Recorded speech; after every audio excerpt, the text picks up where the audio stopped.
Welcome to the Billy Shultz Music Podcast.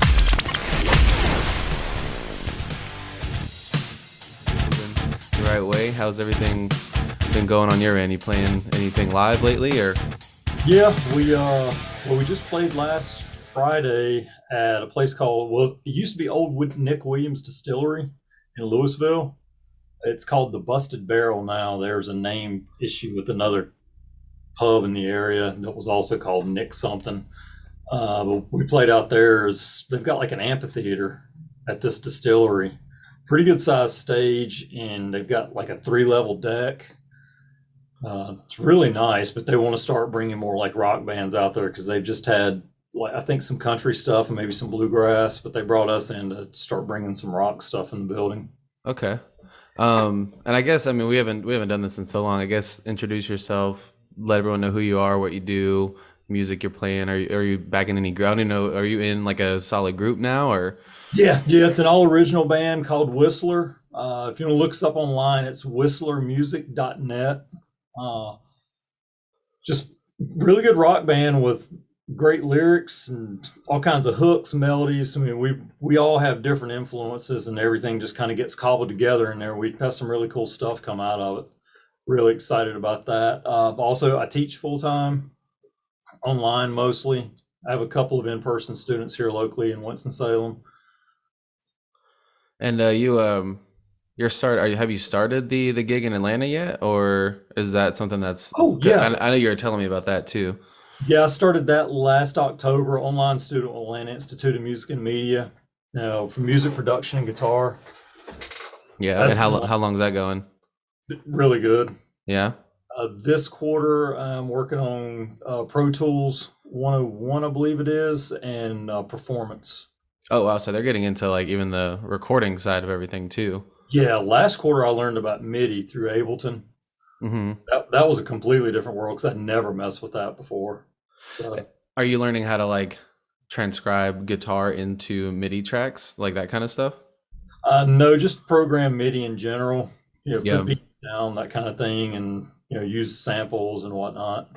That world is so complicated. Like I remember when I tried to, because I tried to start learning it just just on my own, and Pro Tools was the first DAW that I ever used, and so going from knowing absolutely nothing to opening up Pro Tools and just seeing how complex it was so insanely overwhelming, and then not having anything but like YouTube videos to show you what to do, like no professor or anything, just trying to look up, I want this to sound like this. How does that happen? And this was when YouTube was like still kind of in the early years. It was like 2010, 2011. So it's complicated even when you have, an instructor showing you, let alone trying to figure it out on your own. But oh yeah.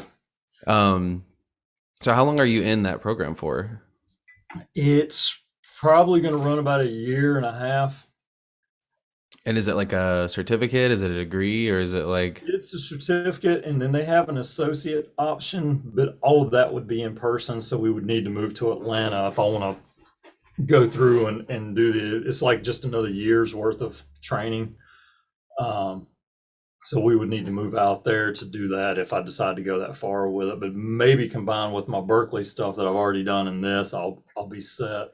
Yeah. And what's your kind of overall end goal for everything? Like where do you see this all like culminating for you? Some hired gun work, maybe some studio recording, that kind of thing.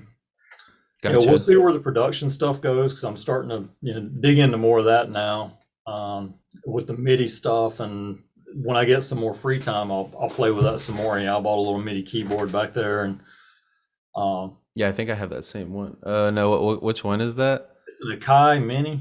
The MPK. Yeah. Yep, I've got that same one sitting right next to me. It's just the white one.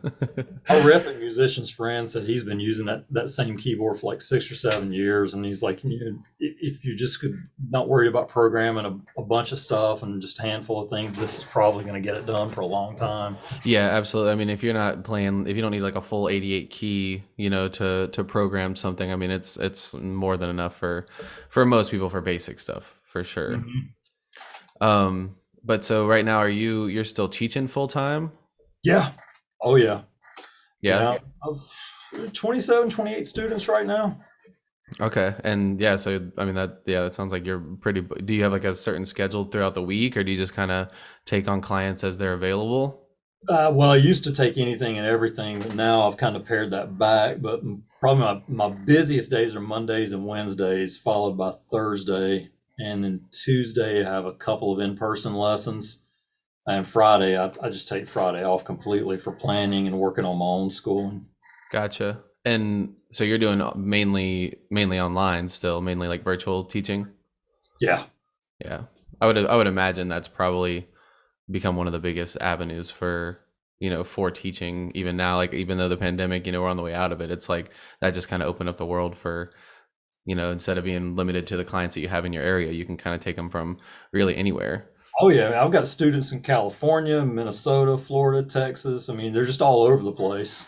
Right. And And it works out a lot better than some people are a little apprehensive with it at first. But when they see how well it goes and you send them backing tracks to work with, and you can still get just as much done versus the in-person lessons. yeah, because I can see how someone would be worried that maybe doing a virtual lesson might not give you as much, I guess, value or insight, or doing a virtual lesson might not give you as much of like a, you might not, you might feel like you might be losing something a little bit, but it seems like, according to you, it's just as good, if not just more convenient. Yeah.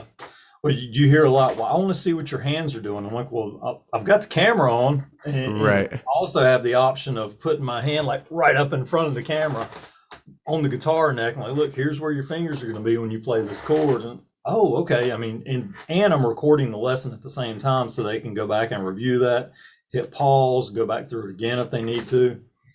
Yeah, well, I didn't even think about that too. That gives you an added element of, instead of spending this 30 minutes to an hour with somebody in person and then trying to remember based off of maybe like a chord sheet or something, you can't just go back in and just watch the video, watch the whole lesson all over again, and to really kind of like dig in and see things clearer. So it's, yeah, I mean, it seems like virtual lessons would be, gives you a little extra added element of like versatility too.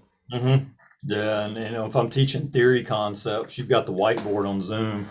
Pull the whiteboard and put things on paper like I would in person, also. Because when you're learning theory stuff and you're writing notes out and teaching people how to build chords and scales and how all that connects with each other, if you throw that on paper, it just makes a lot more sense other than just looking on a guitar neck. So you put it on paper and then you show it on the neck, and then all the dots start to connect. Right, right. For anybody who's watching who wants to know your background, tell a little bit about, like, because I know you did Berklee. Like, where did you start, and then like your just whole progression through playing. Like, where did it begin? Oh my God, yeah. Well, I started playing when I was 14, but it'd been just a music nut from the time I could like sit up. Um, Grew up a huge Kiss fan, all the 80s metal bands, that kind of thing. Cat Sabbath. Yeah, Cat Sabbath too. I love that shirt. I was looking for a different T-shirt this morning, and I was like, I haven't worn that one in a while. I need to put it back into rotation. I love it. It's hilarious. But yeah, I started playing when I was 14, and it was, yeah, I picked up on it and jammed some and took a few lessons here and there. But I was never really focused and dedicated with it. And then I, played more some in my 20s, and then I finally really started bearing down in my early 30s and really getting focused with it then, and decided to go to school. And I learned like 10 years worth of knowledge with the Berklee stuff in a year and a half. I mean, it was literally drinking from a fire hose. And And I forget how early before you and I met was it that you had completed the Berklee program? we met in 14, so I finished that in 2012. Okay, so it was still pretty recent then. Mm-hmm. Yeah. Gotcha. And I had, well, what? before the Berklee thing, I went to a couple of guitar workshops, one in Northern Virginia, a national guitar workshop that was taught by a guy named Tobias Hurwitz, great guitar player. I was there for a week. I went there, the initial draw for going there, Paul Gilbert was doing, he was there for one day or for like 2 or 3 hours doing a session. And that pulled me in. I was there for a week, and then I went to the Raleigh Music Academy in North Carolina for a week. I think it was the next summer. And where would you say like your skill level is at when you started, when you were starting to seek out like these levels of education? I was probably around an intermediate, but I'd never messed with a whole lot of lead playing. I had an opportunity to play in a Kiss tribute band for a little while, and I learned some stuff along the way while I was doing that. But after I left that band is when I said, okay, I want to start bumping into lead guitar. And I didn't do that intentionally. I was just more or less a rhythm player. I mean, I knew a few leads here and there. And I was just goofing around on YouTube one night after I was out of the band and stumbled across a Paul Gilbert guitar lesson online. And I really liked the way he taught, and it just made it easy for me to start picking it up. So I just went down that rabbit hole. Right. And then from there, that's when you ended up seeking just more online education, or you wanted to find something a little bit like more in depth or more in detail, and that's what kind of led you to the Berklee. Yeah. Mm-hmm. Yeah, I can't remember how I stumbled onto the Berklee thing. It might have been. It seems like I saw something about they were advertising on Musician's Friend or Sweetwater or something, and I looked into it and I just went after it.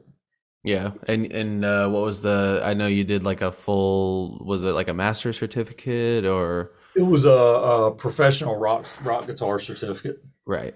And you went through a chords class, a scales class, an improv course, a classic rock guitar course where you study solos from guys like Clapton, Hendrix, Jimmy Page. One each week. You went over the Allman Brothers one week, and you had to replicate one of their solos, and you also had to play an improv over one of their songs. You had like 4 or 5 you could pick from each week. Gotcha. And that was what, about a year and a half worth of? Yeah. A year. Mm-hmm. And you said it feels like almost 10 years worth of learning. Oh, yeah. That was, because a lot of the guys that I know now, they were playing in bands when I was back in my early 20s, and I wasn't in that scene. I didn't play in a band until I was in my early 30s. Everything else was just jamming in my bedroom. right. But yeah, all the stuff they were learning along the way, I just hit the books and learned it all at once, and probably a good bit more as far as on a technical and theoretical level.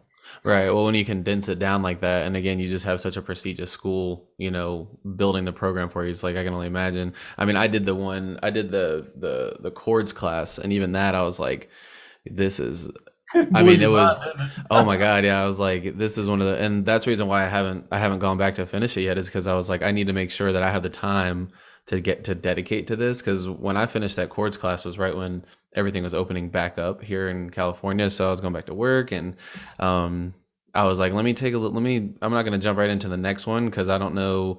Cause I was, barely holding on, not really being in work, not really working, you know what I mean? And so I was like, I'm about to add 35, 40 hours of work a week back to this. So let me see if I can balance the two. And, I haven't been able to get back to it, but you've definitely been one of the people that have, because I heard about the Berklee stuff too when I was at GTCC out there, and hearing what it did for you, that's what really made me want to look into it. And then having the time during the pandemic, I was like, let me pull the trigger and try and start this. But yeah, even just in that one class, I was like, there's so much more to this that it would be hard to think that you could learn it on your own. You know what I mean? It's almost like you get to a certain point where you do have to start seeking that next level of education about it, You would have to be unbelievably disciplined to say, okay, I want to go down this path, and I'm going to learn all these inversions, all these drop voicings. I mean, just all sorts of stuff. Yeah. And I mean, without being told that they exist, there's just, I don't know how I would ever come across some of the chord patterns and stuff that we were learning, unless I just so happened to be wanted to learn a song that had them in it, and then I wanted to maybe look that up. It just got so detailed. It's like, it's hard to imagine being able to learn that, just on your own, Yeah. So when so after Berklee, I know you and I, that's when we met up and we were touring with Dreamkiller.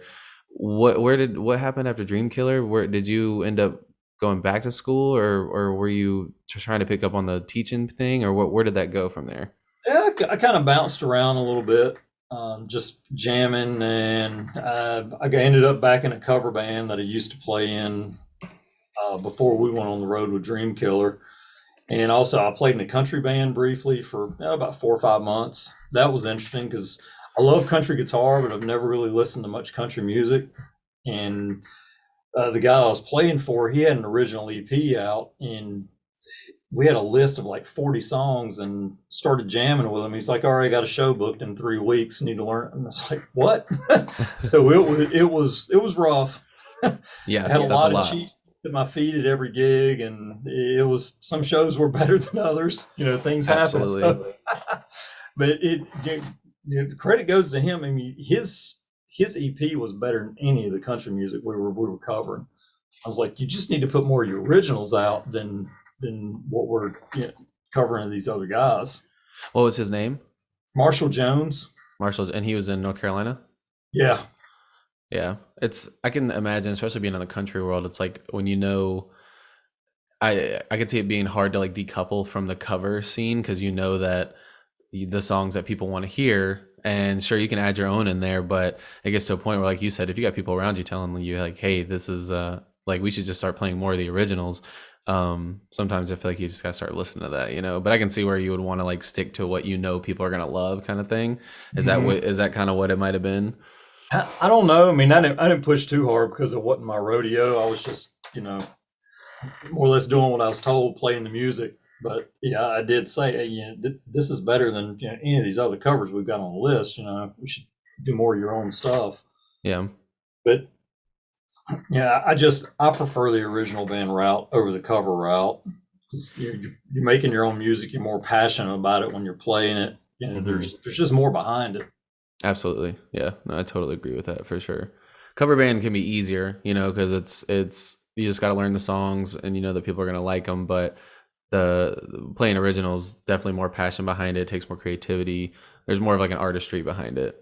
Yeah. When I've been in cover bands, and I've had, other band members say, well, you didn't play it like so-and-so did on the record. It's like, well, if they want to hear the record, they can cut on a damn jukebox when they go into the club. Exactly. I'm going to put my spin on it. I'm going to try to stay true to it, but I'm not going to do exactly what they're doing. Right. Yeah. And like you said, I mean, if you want to hear the exact song, just put it on the radio, throw it on Spotify. Yeah. So I do want to jump in. You were telling me about this program that you got set up. Let's talk a little bit about that. Tell me what's going on with that. Yeah. Well, I've created, some background on it. Now, I really picked up teaching again right about the time the pandemic started. I started bringing students in, and I went from 6 students in 2020 to enrolling in a program that taught me how to, to market a little bit better and bring more students in. Well, I went from 6 to just over 20 in like 2 months. Yeah. Well, what was the basis behind, like, what was it, like, what did it show you? Like, what was it showing you how to do to kind of pick up more of those clients and more of those students? It was just organic marketing, telling stories about past students that I had, and how I was able to help them out of their rut, or just show them how to play in general to begin with. Just, telling a story about it, and instead of just somebody, hey, I'm looking for lessons, what is your rate? Throwing a rate at them. Right. So, that really just knocked things into overdrive right there and turned it into a full-time business. Were you contacting people, or you have a website that you have, or for the lessons? Website. Well, my main website for where I teach is lessonface.com/Brad Ward. That's the number one site I teach on. I've got a few that I teach directly through Zoom, maybe that know me personally or something. Right. But most of your lessons are going through that website. Mm-hmm. Gotcha. And along the way, I would either get students coming to me going, I've been playing for 10 years. I know a bunch of songs by other bands. I know a bunch of material, but I don't understand what I'm doing on the guitar. If somebody asked me to play my own original stuff, I wouldn't know where to begin. I want to make my own original music. And then I've also got students, and I've had students that they come to me, they want to learn guitar, but they don't want to learn the technical, theoretical side of things. They just want to say, okay, I want to learn songs. Right. We go down that path because I want somebody to be motivated when they pick up the instrument. So whichever path they want to go down, we're going to go that. So beginners are always about, I want to learn my favorite bands. So we go down that route, and usually sometime 6 months to a year into their lessons, they'll eventually come to me on their own and are like, okay, well, I'm learning all these songs and I'm having fun with this, but I don't understand what I'm doing. You know, Yeah. I don't know. When I look at the guitar, I don't know what's happening on the neck. I just know how to play songs. Right. So we go down that path, and I've developed a path that takes you from the very foundations of understanding what's going on in the neck, or learning to see the neck and all the patterns and how they interlock and what it all means, to being able to build your own music and understand music better, and know what's going on when you listen to a song, or how to put a song together. And is this program like a series of videos, or is it like an ebook, or what? How is it all put together? I've got a free ebook and a free video that goes alongside with it. Okay. And that's kind of like the introduction to it, or Yeah. that is the whole program. No, that's just the introduction to it. And if you want to go further with it, I've got a program I'll be rolling out here soon. But yeah, the free program just lays the foundation. And if you will spend 15 minutes on what I show you in that initial program or initial video, you're going to be well on your way, and you're going to start understanding a lot more than what you already do. Gotcha. And do you have a time frame when you think the full program will be available, or what are you thinking there? Probably 4 to 6 weeks from now. Okay. And it's going to be a series of videos with also probably like some ebook or something like that, or? Yeah. Mm-hmm. Gotcha. It's going to take you step by step. You're going to understand everything. It's not going to be, a lot of people will jump into theory stuff when they're learning on their own, and they'll jump in way ahead of where they should be learning it. And then they don't understand what's going on. And all of a sudden there's this myth out there that theory is difficult to learn. Right. No. And I'm sure it's confusing. It can be overwhelming. Mm-hmm. And the problem is they've jumped way ahead in the game, and it just doesn't make sense when you do that. But if you take it from the very foundations of just learning the really basic stuff and developing it from there step by step, it just makes so much more sense, and it all falls into place, and you're like, well, this is no big deal. What was I afraid of? Right. And what would you say, because we'll definitely like provide, because you have a link for the ebook and the video, yeah? Yeah. Mm-hmm. Because I'll definitely have that available in the video, but what would you say like is the kind of like, just quickly, what is the like beginning, just instead of jumping way down the line and into something you don't understand, what would you say was like the very beginning step that someone should take to begin learning those things? The number one thing would be learning your intervals, the most basic intervals out there, and that is the very first thing that I teach in this free book and the free video. And you're talking intervals between notes? Yeah, the distance between notes. And where does that help you as far as like how does that connect with that being the initial step that's going to help you kind of get from A to Z? It starts teaching you where your notes are on the neck of the guitar, and being able to read that neck. So you're going to know when you're playing a G note and an A note, anything. And if you know those intervals, you're going to know where those notes lay out on the neck of the guitar. Okay, so it's going to help you learn just the frets, the notes on the neck up and down the entire guitar. There's so many different ways you can learn that. And I go over, I think, 5 different ways in the video. I put the video together about a month ago, but it's what I've been teaching my students all along. And it's just been a huge help to all of them. But yeah, there's so many different ways you can visualize the neck. And it's not one way is not always going to connect with one student to the next. So I've gone over it several different ways. With the intervals, everybody's got to understand those intervals to begin with. Gotcha. And you said you're still working on the website for it, or where would people be able to have access to the? Is it just a link that you have that sends people there? Is it connected to the website, or how's that working? There's a page. You drop your email address and your name in it, submit it. I'll send you the ebook with the link for the video, and you're off and running. Awesome.